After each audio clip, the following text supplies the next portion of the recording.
Hi friends, welcome to Madhavi vlogs. నేనైతే ఈరోజు బెండకాయ పులుసు చేస్తున్నా. ఎట్లా చేస్తున్నానో చూడండి. ఒక కడాయి పెట్టుకొని 1 టేబుల్ స్పూన్ ఆయిల్ వేసుకొని బెండకాయ ముక్కలు అయితే వేసుకొని ఎంచుకోవాలన్నమాట.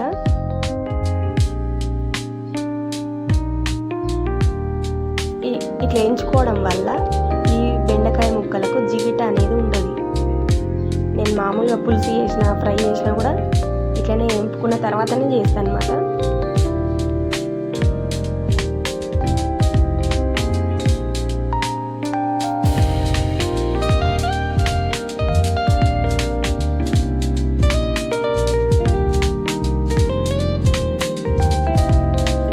అవైతే కొంచెం వేగుతున్నాయి. ఇప్పుడు పులుసుకు రెడీ చేసుకున్నాం. నేను పులుసు కాబట్టి బగోన్లో వేసుకుంటున్నా ఎక్కువ క్వాంటిటీ. ఒక 4 టేబుల్ స్పూన్ల ఆయిల్, జీలకర్ర ఆవాలు, ఉల్లిగడ్డ ముక్కలు, పచ్చిమిర్చి ముక్కలు వేసుకొని కలుపుకోవాలి ఎర్రగయ్యేంత వరకు.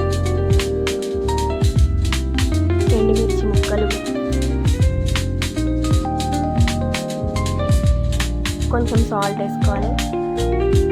తర్వాత అల్లం వెల్లిగడ్డ పేస్ట్ వేసి కలుపుకుంటే కొంచెం పచ్చివాసన అంతా పోతుంది. టమాటా ముక్కలు కట్ చేసి పెట్టుకోవాలి. కొంచెం కరివేపాకు,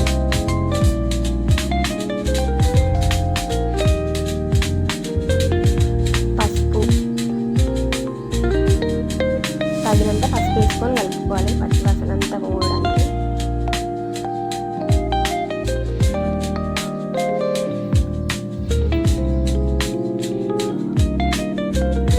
తర్వాత టమాటా ముక్కలు వేసుకొని కలుపుకోవాలి.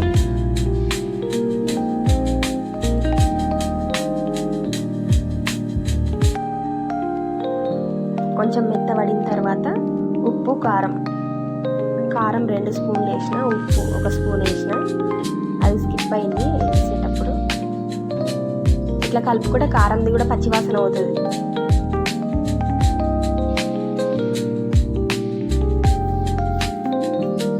ఇది కొంచెం వేగిన తర్వాత బెండకాయ ముక్కలు అయితే వేసుకోవాలి.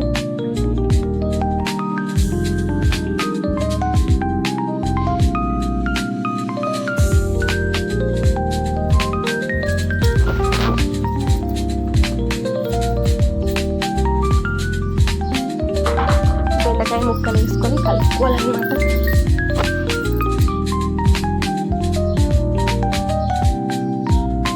ఇది కొంచెం వేగిన తర్వాత నీళ్ళు అయితే పోసుకొని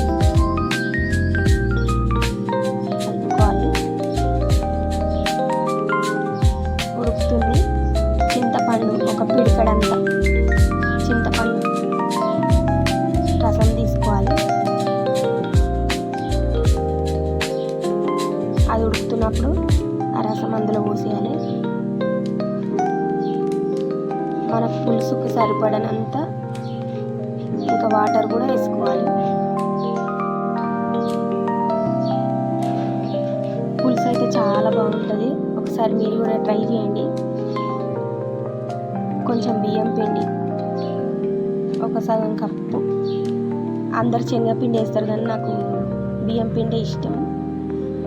అది మసులుతున్నప్పుడు బియ్యం పిండి కూడా వేసుకోవాలన్నమాట. ఓకే, బాగా మసిలింది, రెడీ అయింది. లాస్ట్ కొత్తిమీర వేసుకోవాలి. పులుసు అయితే రెడీ అయిపోయింది. మా వీడియో కనుక నచ్చినట్టయితే ప్లీజ్ లైక్ అండ్ సబ్స్క్రైబ్ చేయండి ఫ్రెండ్స్.